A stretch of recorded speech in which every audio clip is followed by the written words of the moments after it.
The art's a fun career, and the shows are always fun. Art has a positive life to it, and people are there to buy something to make them feel better or put in their home.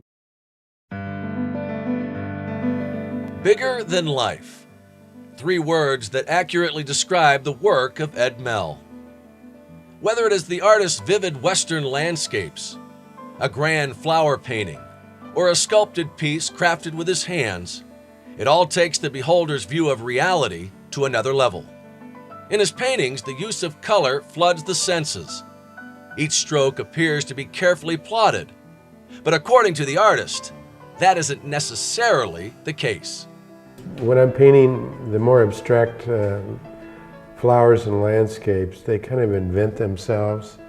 Many times, you don't know until you're close to being done whether it's going to be any good or not. It's kind of, so it makes it, I think, more fun, a little more challenging.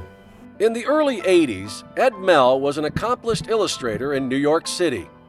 Frustrated and tired of the Big Apple, he accepted an invitation to teach a summer art class back home in Arizona.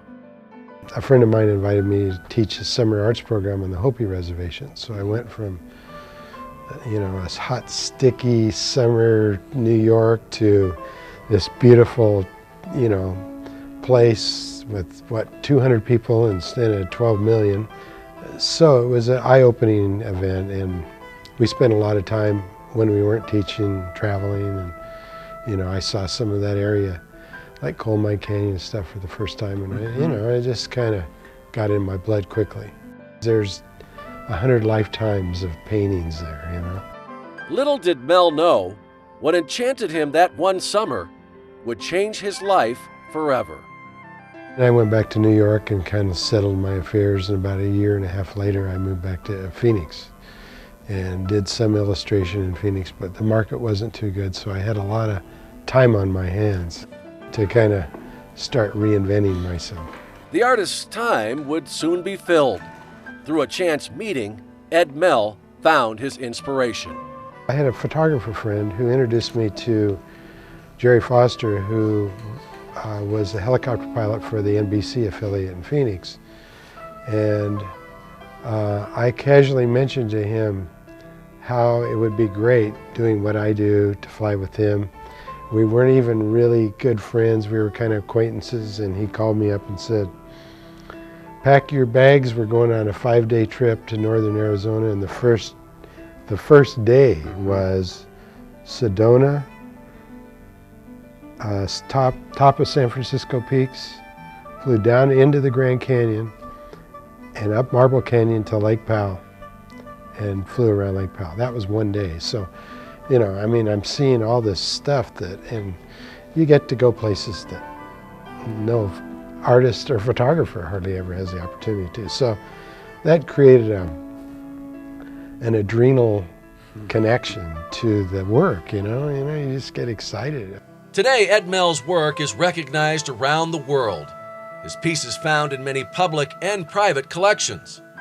Among them, the Phoenix Museum of Art, Diane Keaton, and Arnold Schwarzenegger.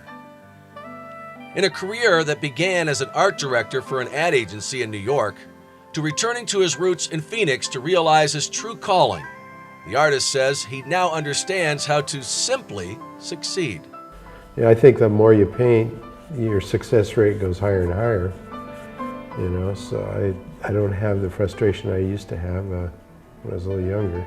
Arriving at a finished product is actually an involved process, beginning with sketches, then smaller studies, before moving on to the larger canvas for the final version.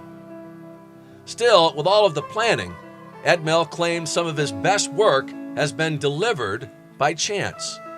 Happy accidents are an important part of an artist, and things that just happen, in sculpture too, you'll slap a piece of clay on there thinking you're going to do something else, and you look at it and it takes you to another plane. So, I think you have to be open to that always. Ed Mell's happy accidents have made him one of the most acclaimed artists in America. Now, after more than 25 years, his art continues to evolve, and he says he is looking forward to doing bigger and even more important works in the future.